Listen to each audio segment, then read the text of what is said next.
Bonjour à tous, bienvenue sur ma chaîne Mister Lahou, la chaîne qui va parler de foot et surtout du Real Madrid. Voilà, je voulais commencer par un petit message personnel. En tout cas, merci aux nouveaux abonnés. Voilà, en tout cas, le cap des 100 que j'ai annoncé il y a 2 vidéos avant, on a complètement explosé. Voilà, là, on est aux alentours de 150 abonnés et on va essayer d'aller chercher ce cap de 200 abonnés. Voilà, en tout cas, n'hésitez pas à vous abonner, à liker et à commenter. Voilà, en tout cas, à interagir sur cette vidéo. Et on va commencer ce Zap Actu par parler d'un ancien madrilène, voilà, Karim Benzema. Voilà, Karim qui est parti cet été du côté de l'Arabie Saoudite à Al Ittihad. Et sur cette image, en tout cas, on voit que Karim porte encore le Real dans son cœur. Sur un de ses protèges tibias, on voit une photo de lui avec le maillot du Real. Et les vrais savent de quel match il s'agit. Voilà, en tout cas, c'est le match Real PSG, là, le match retour de la fameuse remontada qui nous a amené à un parcours qu'on connaît tous. Voilà, une très belle Ligue des Champions. Et Vinicius qui est toujours absent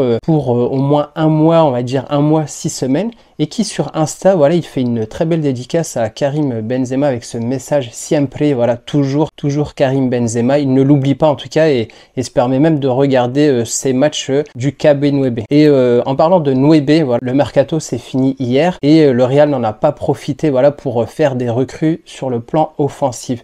Au final, le 9 sera vacant pour la première fois de la saison. Et franchement, je pense même pas avoir vu ça dans un grand club de faire une saison sans numéro 9. Je sais pas ce que vous en pensez, en tout cas, le Real va commencer sa saison sans numéro 9. Ça risque d'être compliqué un peu au niveau offensif. Et d'ailleurs, Marca posait la question à propos de quelle équipe a réalisé le meilleur mercato entre le Real, le City, le Barça et le Bayern.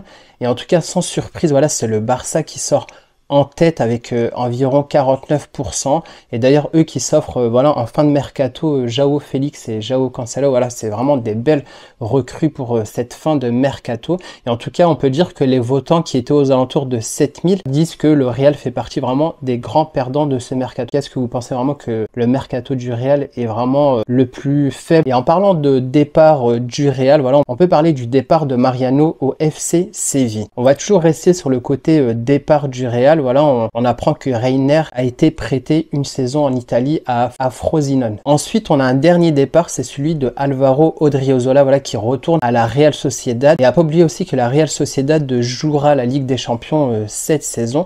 Et il a aussi adressé un joli message pour le Real Madrid. Voilà, je vais pas tout traduire. Il dit: mon respect le plus sincère au Bernabéu, car ce n'est qu'à l'intérieur que l'on peut comprendre sa grandeur. En tout cas, voilà, c'est un très joli hommage au club, lui qui n'a pas vraiment pu s'imposer, qui va essayer de rebondir à la Real Sociedad.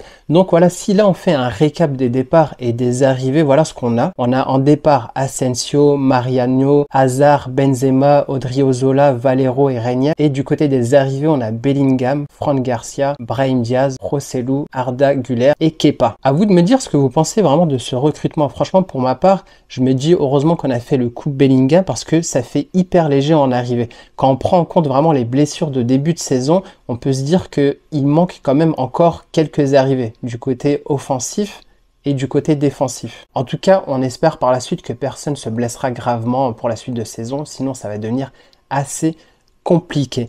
En tout cas, ça n'a pas empêché, on va dire, Kylian Mbappé, voilà, de laisser une story sur son Instagram. En tout cas, il a l'air hyper content de rester au PSG. Voilà, en tout cas, smiley content, petit ballon, cœur. Donc, moi, ce qui est bien déjà avec cette fin de mercato, c'est qu'on est fixé là sur ce feuilleton, le feuilleton Mbappé. Il reste, même si on n'a aucune information sur une éventuelle prolongation. Maintenant, passons au match du jour. Donc, le Real reçoit Getafe. Donc, le premier du classement, le Real contre le 12e du classement actuel.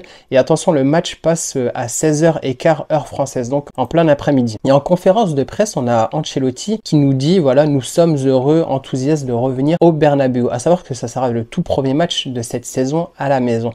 Il me semble que la Liga, voilà, avait autorisé le Real à commencer ses premiers matchs à l'extérieur pour pouvoir avoir un peu plus de temps pour la fin des travaux au Bernabéu. Et comme on peut le voir sur cette image, voilà, les travaux ont super bien avancé. La pelouse est en place, les sièges vont être changés. Voilà, on va passer d'un bleu ciel, là, comme on voit sur la photo, à un bleu un peu plus foncé. Maintenant, on va s'intéresser à la liste des convoqués. À souligner qu'il y a encore le nom d'Odriozola, voilà, qui figure encore sur la liste officielle du Real, mais en tout cas, il serait évidemment pas sur la feuille de match. Et on peut noter la présence de deux jeunes joueurs là de la Castilla, voilà, Gonzalo Garcia et Nico Paz. Voilà, Nico Paz, c'est pas la première fois, il était déjà présent sur la précédente feuille de match, mais c'est une première pour Gonzalo Garcia. On en avait parlé déjà lors du dernier Zap Actu. On a demandé à Carlo Ancelotti comment trouvez-vous Gonzalo pour l'équipe première, et voilà, en tout cas il répond il se débrouille très bien, demain il sera dans le groupe comme Nico Paz. La Cantera en général produit beaucoup de talents, on a Vinicius Tobias, Marvel, Mario Martin, nous sommes très heureux de tous ces joueurs qui arrivent. En tout cas voilà, c'est pas la première fois que Carlo vraiment encense les jeunes joueurs de la Castilla. Il avait déjà évoqué le cas de Marvel, voilà, pour remplacer Militao. On le verra peut-être Marvel sur les prochaines listes de matchs à voir. Avec cette fin de mercato qui a amené très peu d'arrivées, on peut imaginer que le Real va essayer de piocher un peu plus au niveau de la Castilla. Et dans cette liste de convoqués, voilà, figurent deux absents, Mendy et Ceballos. À savoir que ni Mendy ni Ceballos n'étaient présents à l'entraînement. On veut sûrement, je pense, préserver ces joueurs avec la trêve internationale qui devrait arriver. Et en restant, on va dire, sur les joueurs blessés, on a Eder Militao qui a tweeté, voilà, avec cette jolie photo de lui accompagné de sa fille. Voilà, on voit qu'il porte encore une protection au niveau de son genou gauche suite à son opération. On souhaite une bonne récupération à Militao en compagnie de sa famille. Et on revient au prochain match du Real et on a le compte officiel de Getafe qui a tweeté une phrase de leur entraîneur qui annonce: nous ne donnons pas d'indice à l'adversaire, nous préparons le match pour obtenir un bon résultat et essayons de rendre les choses difficiles pour le Real Madrid. À savoir qu'ils avaient accroché le match nul contre le Barça en ouverture de saison. C'était un match très haché avec de nombreux cartons et un rouge des deux côtés. En tout cas, l'équipe va jouer sûrement très défensif en bloc bas et avec un côté très agressif comme ils ont pu le faire avec le Barça. Il faudra être prêt et déjouer les plans de Getafe. Et pour déjouer les plans de Getafe, voilà à quoi pourrait ressembler le 11 probable contre Getafe. En tout cas, selon Marca, Ancelotti fera sa formation classique 4-4-2 losange. Et il avait annoncé en conférence de presse qu'il remplacerait Vinicius numériquement sans changer de système. Ça sera du coup Joselu qu'on devrait retrouver en attaque avec Rodrigo. On espère en tout cas que ce système fera l'affaire contre un bloc défensif comme Getafe, qu'on ne gâchera pas la fête du premier match à la maison. Et pour info, il a été demandé à Ancelotti quel était l'ordre des tireurs de penalty.